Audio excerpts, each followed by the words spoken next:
পৃথিবীর একমাত্র ঠিকানা যেখানে ভগবানের নামে রোজ হাজার হাজার চিঠি নিয়ে যায় পিয়ন। বিবাহে ভগবান গণেশকে প্রথমে নিমন্ত্রণ করতে হয়। দ্বাপর যুগে ভগবান শ্রীকৃষ্ণ রুক্মিণীকে বিবাহ করতে যাওয়ার সময় এতটাই তাড়াহুড়ো করেন যে প্রথম পূজ্য শ্রী গণেশকে নিমন্ত্রণ করতে ভুলে যান। পথে শ্রীকৃষ্ণের রথের চাকা মাটিতে গর্তে পড়ে আটকে যায়। কিছুতেই সেই চাকা শ্রীকৃষ্ণ এগোতে পারেন না। সেখানে ব্রহ্মা উপস্থিত হলেন। শ্রীকৃষ্ণকে বললেন, প্রভু, আপনি তো গণেশ ভগবানকে নিমন্ত্রণ করতে ভুলে গেছেন, তাই আপনার বিবাহে বাধা আসছে। সঙ্গে সঙ্গে শ্রীকৃষ্ণ ভগবান গণেশের কাছে ক্ষমা চান এবং নিমন্ত্রণ করেন। কিন্তু কলিযুগে ভগবান গণেশকে কোথায় নিমন্ত্রণ দেবে?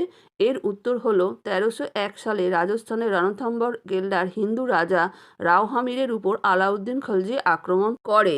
বিশাল সেনা মাসের পর মাস কেল্লা ঘিরে রাখে। কেল্লার ভেতরে জমানো জল, খাবার সব শেষ হতে দেখে রাজা রাওহামির হতাশ ও নিরাশ হয়ে পড়েন। মৃত্যু নিশ্চিত বুঝতে পেরে তিনি তার ইষ্ট দেবতা ভগবান গণেশের কাছে প্রার্থনা করতে থাকেন।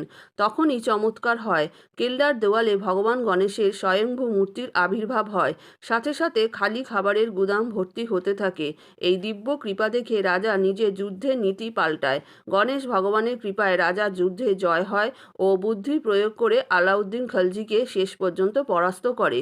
এই থেকে লোকজন বিশ্বাস করে রণথম্বর ত্রিনেত্র গণেশ ভগবান সব সংকটে সাথে সাথেই সাহায্য করেন। তখন থেকেই পরম্পরা শুরু হয়, নিজের ঘরের বিবাহে কোনো বাধা বিপত্তি যাতে না আসে, প্রথম কার্ড দিয়ে গণেশ ভগবানকে নিমন্ত্রণ করা হয়। বিয়ে যাদের হতে চায় না তারাও এখানে পুজো দিতে আসেন।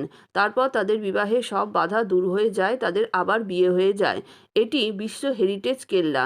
রণথম্বর টাইগার রিজার্ভের জন্য বিখ্যাত।